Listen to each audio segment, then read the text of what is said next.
A primeira corrente sociológica que eu vou tratar, ela busca defender a ordem existente na época, que era o capitalismo. Essa corrente sociológica se chama positivismo. O fundador do positivismo se chama Augusto Comte. Ele apontava como fatores causadores das crises sociais os aspectos morais e não econômicos. Então, se existissem problemas, a culpa era o fator moral. Mesmo o sujeito passando necessidades econômicas, não existia alguma relação quanto a isso. Então, a culpa moral seria, quer dizer, o sujeito não quis trabalhar, né? É por isso que ele está com dificuldade, ele é preguiçoso, né? Ele é vagabundo. Então, são fatores morais. Então, estudar os fenômenos sociais como os fenômenos da natureza. Então, os positivistas, eles buscavam relacionar a sociologia com a natureza. Por exemplo, você pega um corpo. Se tem um problema no corpo, tem uma doença no corpo, por exemplo, uma ferida, você trata a ferida e não o restante do corpo. Para eles, então, você elimina aquela doença e o corpo continua existindo. Ou seja, você trata aquele problema social sem interferir na ordem capitalista. Então, o capitalismo era para continuar existindo, só eliminaria os males ou as patologias existentes. Também, os positivistas comparavam a sociedade a um organismo composto por várias partes, como órgãos integrados e funcionavam em harmonia. Então, existiam relações entre os indivíduos e entre as instituições. E aí uma era importante como a outra. O trabalhador deveria trabalhar para o funcionamento da sociedade, o burguês ficar administrando. Comte também tratava sobre a educação. Para Comte era fundamental que os membros de uma sociedade aprendessem desde pequenos a importância da obediência e hierarquia. A imposição da disciplina era a principal função da escola. Então, a escola tinha a função de ensinar as crianças que cada uma tinha um papel dentro da sociedade. Tinha que ser obediente à ordem já estabelecida.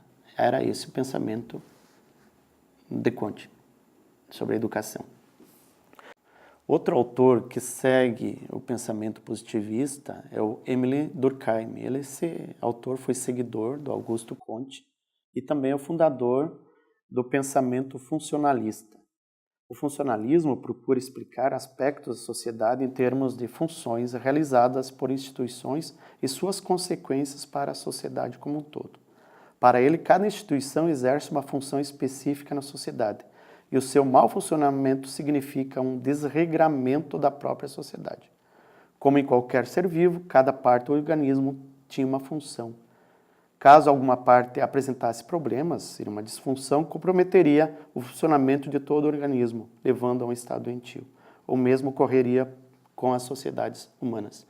Então, essa comparação que o Comte fez anteriormente, comparando o corpo como a sociedade como um organismo vivo, o Comte também, o Durkheim também segue esse pensamento.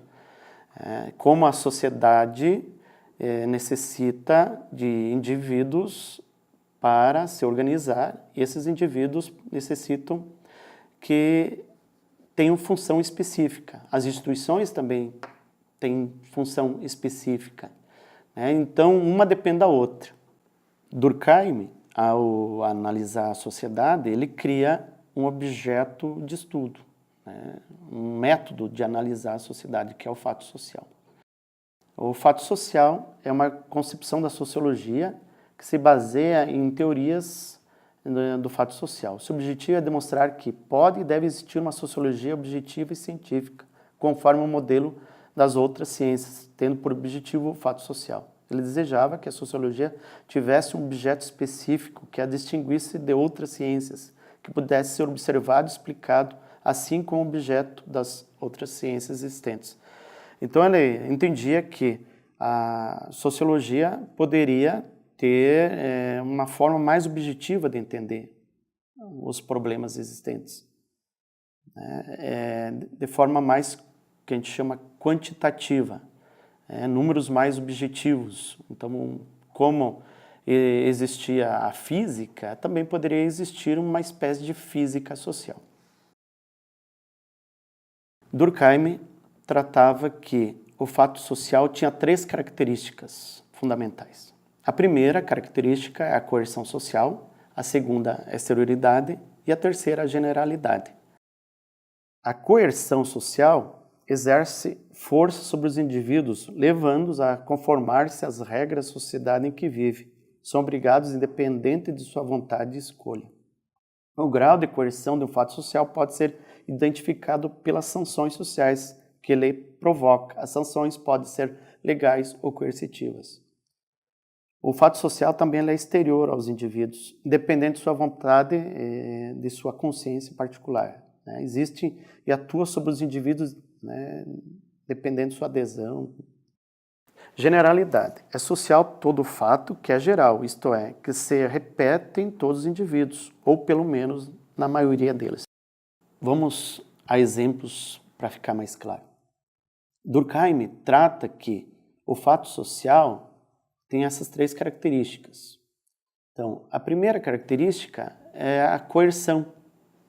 A sociedade impõe a vontade sobre os indivíduos.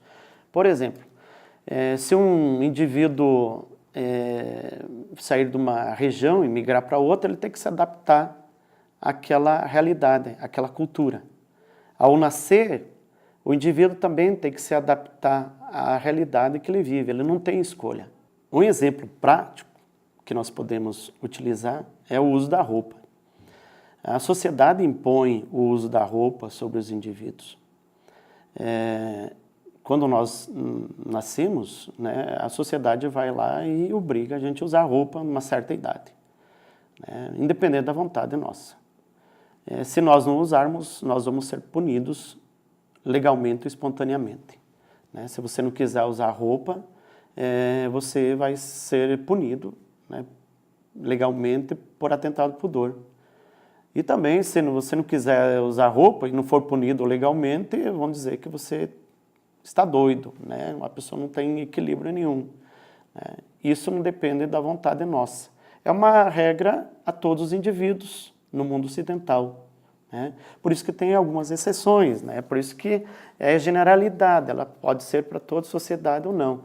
Por exemplo, tem algumas tribos onde o sujeito não é obrigado a usar roupa, ou uma praia de nudismo, também o sujeito não é obrigado a usar roupa naquele ambiente, ou muito pelo contrário, às vezes tem que tirar a roupa lá. Então, continua valendo a questão da coerção social, mesmo no ambiente sem roupa. Para Durkheim, a sociologia tinha por finalidade não só explicar a sociedade, como encontrar remédios para a vida social. O remédio da teoria funcionalista era algumas reformas, por exemplo, cesta básica, pequeno aumento salarial, diminuição da jornada de trabalho, mas sem mexer na estrutura, a propriedade privada que ocasionava o enriquecimento de outros e a miséria de muitos.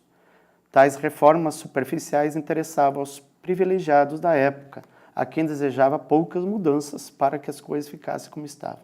A teoria funcionalista interessava principalmente a burguesia. Vamos ao pensamento da educação de Durkheim. A educação também é um fato social para Durkheim, onde o indivíduo, de forma coercitiva, tem que estudar. Ele tem que estudar porque é uma obrigação que a sociedade impõe a ele. Se ele não cumprir, ele pode ser punido legalmente ou espontaneamente. A sociedade, de alguma forma, acaba punindo o indivíduo, por ele não estudar. Para que haja educação para Durkheim, é necessário apenas haver adultos para ensinar os jovens para aprender. Por que isso? Porque ele não queria mudança. Era só reproduzir o que os indivíduos já conheciam anteriormente. Era só reproduzir a cultura anterior. Não era para formar um cidadão crítico, mas só um cidadão reprodutor. Apenas em dados momentos a educação deveria ser diferenciada. Isso porque os jovens devem ser preparados para assumir os seus papéis na sociedade, conforme a divisão social do trabalho e a especialização dentro da classe a qual pertence. Assim, para Durkheim, Há homens que devem ser preparados para refletir, pensar, para serem dirigentes, sejam nas empresas ou no governo do país, enquanto outros devem ser educados para a ação, para a execução de trabalho manual, preparar os homens para desempenhar os diferentes e harmônicos papéis na sociedade. Então, para Durkheim, cada indivíduo tem um papel na sociedade. A sociedade harmônica é onde uns mandam e outros obedecem. E cada um tem uma função específica, por isso que é chamado de funcionalismo.